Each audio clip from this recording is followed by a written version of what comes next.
Greetings, family. My name is Kagiso Malepe. Of course, I'm influencing the influencers to reach their maximum potential. You know, I'm so excited to talk to you. We are still on this series, 15 lessons that I've learned in 35 years. And on our previous episode, I spoke about the importance of association, or the power of association. And I said to you, who you associate with determines your elevation or your demotion. And lesson number 4, I want to talk about focus. Focus. It is very important that in life you focus on your purpose, focus on what God has called you for. And focus always says you can't be everywhere, you can't do everything, and you can't know everyone. I repeat that. You can't do everything, you can't be everywhere, and you can't know everyone. Why am I saying this? It's because when you start to focus on your life, it will help you a lot. As I said on the previous episode, we spoke about the power of association. But today I want you to understand that there are 3 types of people that you need to know about, because if you don't know about these 3 people, it's going to be difficult for you to focus. And I said to you, focus is good, but at times you need brutal focus.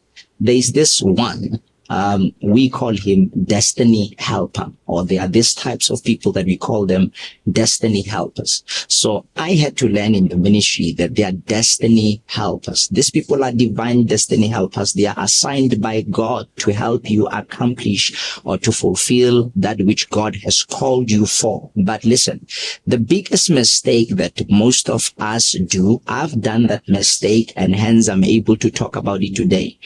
For example, God will touch people, God will do wonderful miracles, and these people would come, and when they come there as a blessing. They help you to do that project and that project, and all of a sudden you shift your faith or your focus from God.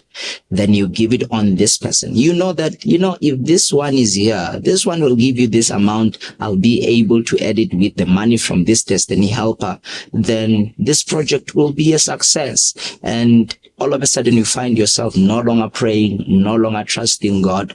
All that you are looking at, it's these people. And the danger of it is this: once you shift your faith from God and you give it to these people, they are going to disappoint you eventually, because people are people. I want to tell you something.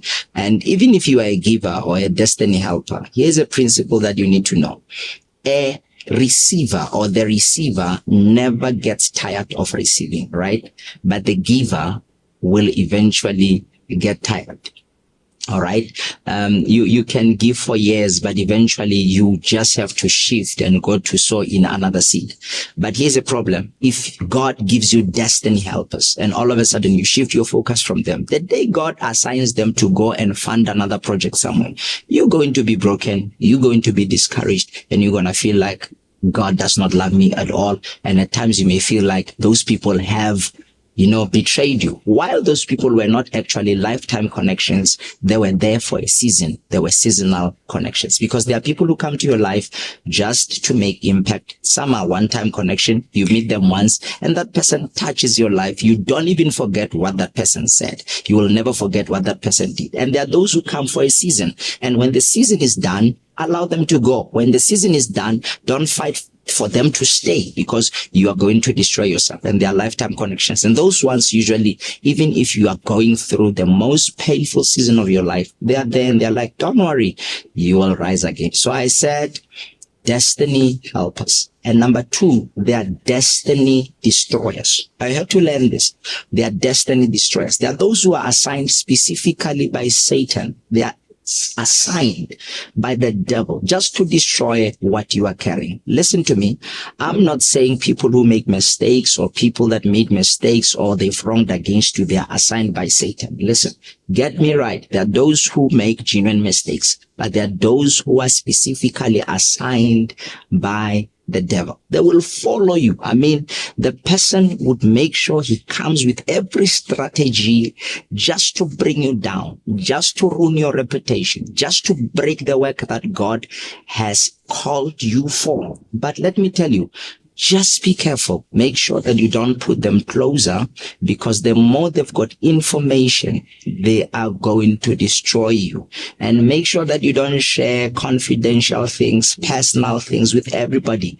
Make sure that you ask God to open the eyes of your understanding. Let God give you discerning of spirits so that you'll be able to see when people come to your heart, if they are coming with the right motive or not. But number 3, these are the people that I want you to be very careful of. Most of them don't do it intentionally, but they are distractors, okay?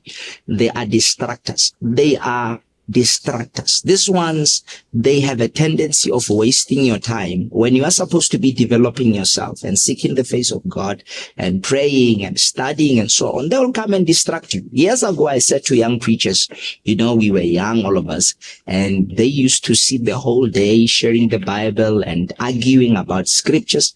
I said to them, I will never be part of these arguments. They were trying to prove to each other how knowledgeable they are of the word, but I could not expose myself to that environment, because my problem was the hours I'm spending showing you how much I know King James Version or NIV version. I'm supposed to be developing another aspect of my life. And I said to them those years, I said, if you guys are not careful, the way you spend time arguing about scriptures, in the future, you guys are going to fight, and the fight or the battle will be based on one thing. One would look at one and say, you have wasted my time when I had to embrace the ethic and discipline of hard work. You wasted my time when I had to develop myself, when I had to make sure I build my capacity, when I had to improve how I speak, how I do life. You wasted my time. So be careful of distractors. Some of them are distractors, and they come in a beautiful form. They would spend hours and hours with you on the phone call, not saying anything. They would just waste your time. Some of them, they would say, no, let's go out. By the time you're supposed to develop yourself, the distractors will come. And at times, some of them will sow seeds of doubt. When you are believing God for something great, something powerful, all of a sudden, when you're supposed to continue believing God until that thing comes to pass, that promise comes to pass, distractor will come and say, no, so and so tried it. It did not work. I want to challenge you right now in the name of Jesus Christ. I want to challenge you and say, be careful of distractors. Be careful of distractors. Be a man and a woman who will focus on what God has given you. And some of the distractions are not actually coming in the form of, let's go out for dinner, let's go out for lunch. No, some of them are coming in the form of, can you come and speak in this event? You end up going to speak in events that you are not called for them. You end up going to interviews that you are not assigned for them. I want to challenge you right now. Be careful. Focus on what God has called you for and what God has deposited in you. If God did not deposit, or God does not endorse that you should go to places, don't go there, because you will come back disturbed. You will come back drained. When you are supposed to channel your energy in what God has called you for, you will be tired. And tomorrow you may think, the spirit of delay has attacked me. Kante, you are the spirit of delay. You yourself sabotaged yourself. I want to challenge you. Please focus on what God has called you for. If you can do that, I promise you the best is yet to come. I'm looking forward to sharing with you another lesson in the next episode. God bless you.